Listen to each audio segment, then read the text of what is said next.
Bonjour, je suis Thierry Chammartin, président de l'association Seuil de l'Océan à Asserac en Loire-Atlantique. L'association a trois objets: la promotion des arts du spectacle vivant, l'aide aux personnes en situation de handicap soudain suite à une maladie ou un accident, également la protection du littoral suite à une catastrophe maritime à l'instar de l'Erika en l'an 2000. L'association est également reconnue d'intérêt général. Le 15 avril 2020, nous avons décidé de nous mobiliser suite à un exemple concret, l'auberge Les Rives de Vilaine à Marsan, dans le 56, qui ont commencé leur activité après le 1er mars 2020 et qui n'étaient donc pas éligibles aux primes de l'État, au fonds de solidarité. En effet, pour être éligible, il fallait être installé avant le 1er février 2020. Tous ceux qui se sont installés donc après le 1er février et après le 1er février 2020 n'étaient donc pas éligibles. Je ne vous cache pas qu'il est déjà très compliqué aux restaurants de pouvoir continuer leur activité tout en étant éligibles, même s'ils ont des primes de 1 500 € ou moins ou plus. Ceux qui ne sont pas éligibles n'ont droit, eux, à rien du tout. Donc je ne vous explique pas dans quelle situation ils se retrouvent. Nous avons décidé, par le biais d'une pétition, d'interpeller Bruno Le Maire et pour lui demander de corriger cette iniquité.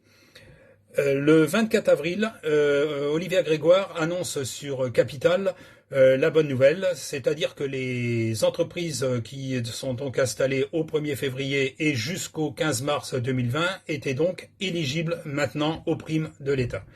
Qu'un décret allait sortir pour officialiser cette bonne nouvelle. Le décret en effet sort le 12 mai, mais le 12 mai, il annonce certes une demi-bonne nouvelle, c'est qu'il y a eu un report du 1er février au 1er mars, mais que ceux qui se sont installés donc au 1er mars et après le 1er mars ne seraient toujours pas éligibles, ce qui veut dire que si c'est déjà compliqué pour ceux qui le sont, ça l'est encore moins pour ceux qui ne le sont pas.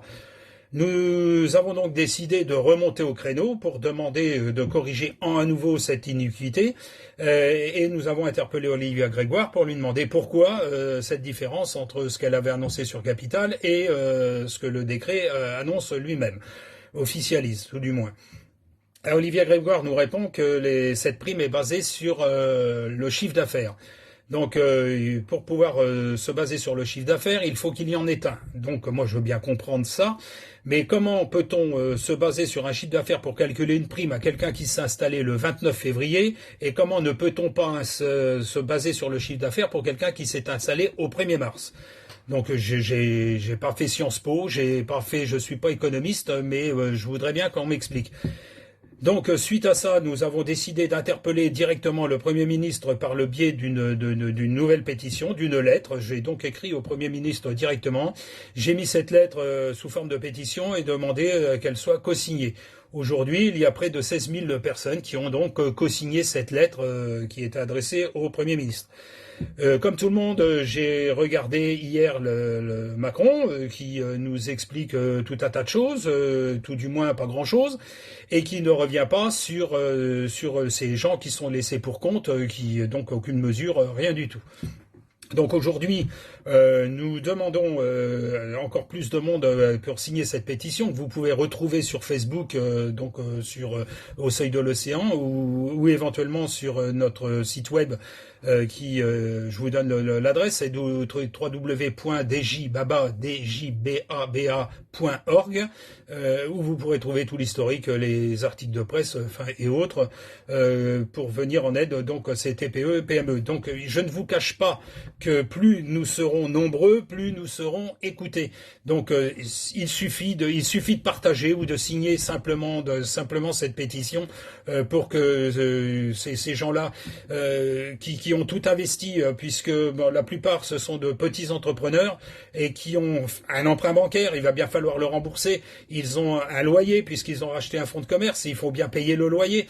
À ce propos, la plupart des bailleurs, ce sont de petits bailleurs comme nous, qui avons cessé leur activité puisque souvent nous sommes partis en retraite, les bailleurs sont partis en retraite ou alors ils ont été obligés de cesser leur activité suite à un problème de santé. Pour certains bailleurs, ce qui est notre cas, nous avons encore un emprunt sur le restaurant. Et quand Bruno Le Maire a demandé aux bailleurs de faire grâce un peu des loyers aux repreneurs. On a trouvé ça complètement aberrant. D'un côté, ils ne donnent pas de prime aux gens pour leur permettre de travailler, et puis ils nous demandent à nous de faire cadeau des loyers. Il y a donc un non-sens. Donc merci de revenir vers nous, merci de signer la pétition, merci d'informer les gens qui se retrouvent dans cette situation-là qu'on existe. Donc il suffit d'aller sur le site, il suffit d'aller sur Facebook et de vous signaler ou de nous envoyer un mail. Alors je vous donne l'adresse mail Rives de Vilaine, Rives RIVES 2DE Vilaine VILAINE @wanadoo.fr, Rives de Vilaine @wanadoo.fr, et de nous informer de votre situation, et nous remonterons ce problème-là. Dans la Marne, il y a également un collectif qui s'est créé de 80 entreprises, les entrepreneurs en danger, les jeunes entrepreneurs en danger, et la députée Ena Curic a également adressé un courrier à Bruno Le Maire, directement à Bruno Le Maire, co-signé par 28 députés au niveau national, pour dénoncer également cette iniquité. Revenez nous joindre, aidez-les, les petits commerces de proximité, tout le monde en a besoin. Un commerce qui se meurt, aujourd'hui c'est simple, un restaurant qui est obligé de déposer le bilan, c'est un commerce que l'on ne retrouvera jamais, puisque de toute façon, à partir du moment où le restaurant est obligé de déposer le bilan, personne ne le reprendra. Donc c'est un commerce qui disparaîtra, fermé définitif. Donc merci de revenir vers nous, merci de signer cette pétition, merci de partager, et à très bientôt, je vous tiendrai informé des suites données à cette affaire.